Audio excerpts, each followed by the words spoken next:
I had my bat mitzvah when I was 13 and a half.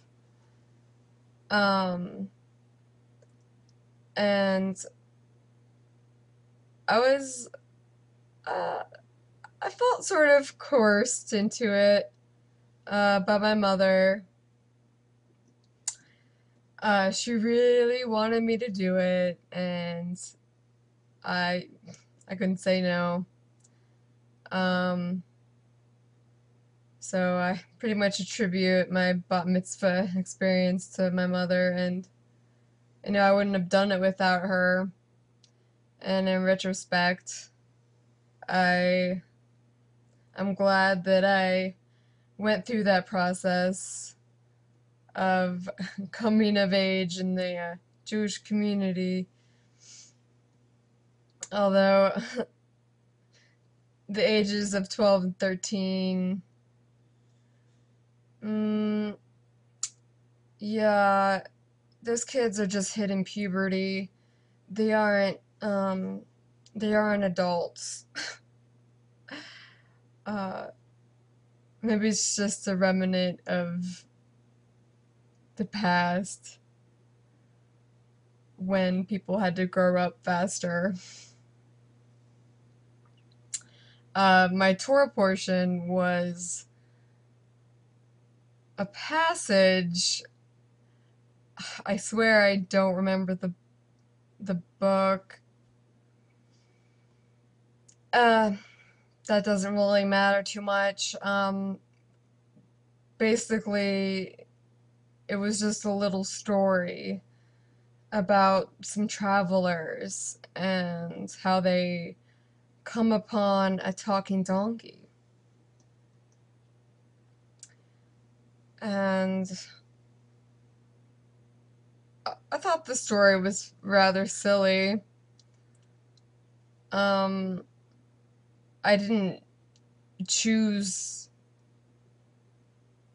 that specific tour portion. It was chosen for me. If I had had the choice, I probably would have picked a cooler passage, something with more brutality. No, not that. I was too much of a goody two shoes at that point, um, to be highly skeptical, um, on the violent passages in the Torah. Um, so yeah, I didn't really get anything out of the donkey story. There might have been a morality lesson in there somewhere. Um, I technically had a Banei mitzvah. Um, I shared the bima with a peer of mine. So we both had our separate Torah portions, and the service was split between us. And after that, our synagogue started pairing up kids for B'nai Mitzvahs. Um, I guess it was more time effective. Maybe, maybe not. Not sure what the motivation was exactly. But um, as a female, I really,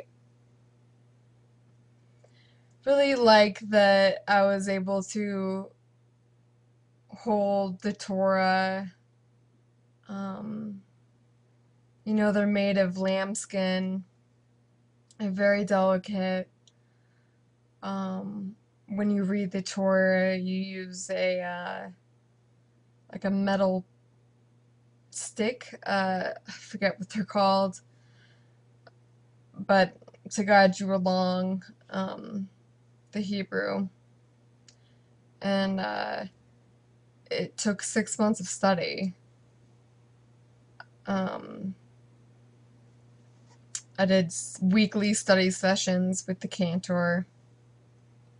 she made cassette tapes for me to drill into my brain at home and basically memorized a whole Torah portion and a whole Haftorah portion.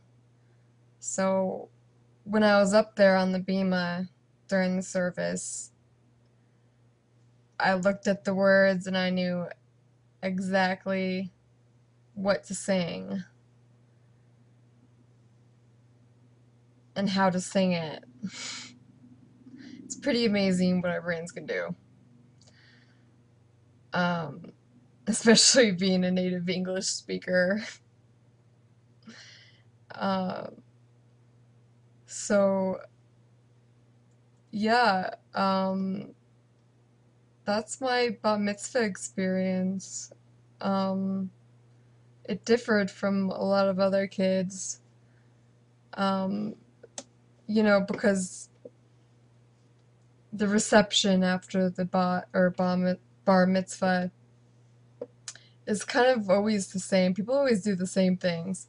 They always hire a cheesy DJ, uh, and they set up the dance floor at whatever venue or at the synagogue and hand out party favors and eat bagels. And I opted to go the other direction for my reception.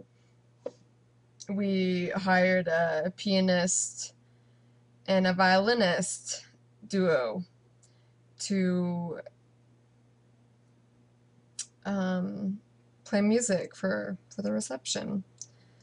And, there was some dancing going on, but I didn't do the whole thing where, you raise the kid up on the chair and everybody's singing Israeli songs. I didn't I didn't want to go there. Maybe it was shyness. I don't know. Um, yeah, bat mitzvahs, they're cool. You should go to one.